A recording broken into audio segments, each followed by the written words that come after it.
Just after sunrise, from a few hundred feet up, you can see the line. On one side, farmland, flat, irrigated, the way Central Valley has looked for a century. And on the other, rooftops and cul-de-sacs and the frames of houses that weren't here a year ago. That line is not fixed. Every season, it moves a little further into the field. This is Tracy, California, and what's happening here is happening at the edges of cities across the state, across the country, and across the world. Tracy sits at the western edge of the Central Valley, in San Joaquin County, about 60 miles east of San Francisco, 55 north of San Jose, just over the Altamont Pass from Silicon Valley. The Census Bureau counted roughly 93,000 people here in 2020, up from about 83,000 a decade before, and the estimates since have pushed it towards 100,000. The reason is visible the moment you compare price tags. A typical Tracy home sells in the mid-600,000s, while 40 minutes west, in Pleasanton or Dublin, that same family is looking at well over $1 million. And in Santa Clara County, the median has passed $2 million. People come for space, for yard, for a price that still works. And the trade is time. By the Public Policy Institute of California's count, nearly a third of Tracy's workers are supercommuters, traveling 90 minutes or more, each way to jobs they can never afford to live beside. We spend days here, drones up and cameras rolling, documenting what the bargain looks like from the ground. This is a pattern we know by heart because we grew up inside it.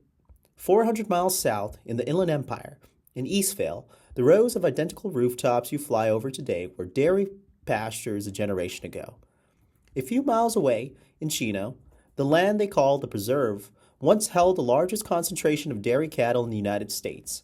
Hundreds of thousands of cows across some 50 square miles, and today it's more than 5,000 acres of houses, schools, and shopping centers. And here's the thread that ties both halves of the story together. When those dairies were pushed out, many of them moved north, to San Joaquin Valley, to the same farmland now disappearing around Tracy. Harupa Valley next door didn't exist as a city until 2011, and it already counts more than 100,000 residents. That same force drew them all. Families priced out of the coast, moving inland to where the map was still being drawn. The movement behind all of this is large and remarkably consistent. Between 2018 and 2022, Los Angeles and Orange counties saw roughly 400,000 more people leave than arrive, according to the change of address records, and much of that flow went east. In one recent year, Riverside added about 36,000 residents, the largest gain of any city in the country. At its core, it's an affordability story. And demographers even have the phrase for the strategy: you drive until you qualify. Moving outward until the price of a house finally meets what you can afford. And it isn't new. Census figures show that a single largest county-to-county move in the entire nation a decade ago was out of Los Angeles and into San Bernardino and Riverside County. What's changed is the distance, as the edge keeps pushing further from the coast. What we're filming has a name: urban sprawl, the outward low-density spread of a city into its countryside. It happens for understandable reasons. Land at the edge is cheap, freeways make it reachable, zoning favors single-family homes, and demand from the expensive core has nowhere else to go. And underneath all of it, the land changes for good.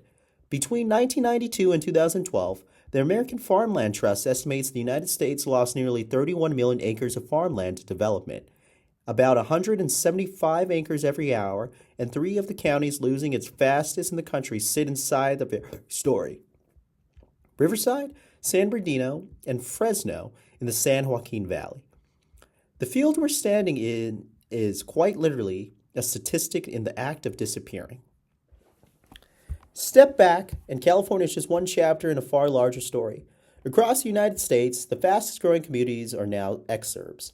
Towns 30, 40, even 60 miles from any downtown. And it doesn't stop at the border. For the first time in human history, more than half of the world's people live in cities. The United Nations projects the share will reach roughly 70% by 2050, and researchers at Yale estimate that by 2030, the planet could add some 1.5 million square kilometers of new urban land. an area close to the size of Mongolia, nearly tripling the world's urban footprint since the year 2000. Almost everywhere, cities are spreading outward faster than their populations grow, and the view from above, Tracy is, in miniature, the view of the century. Numbers describe this change, but they don't quite show it. A census table can't tell you a city grew by 10%.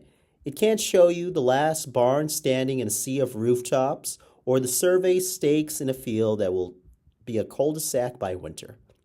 That's why we keep coming back with cameras to Tracy and to the Inland Empire where we grew up.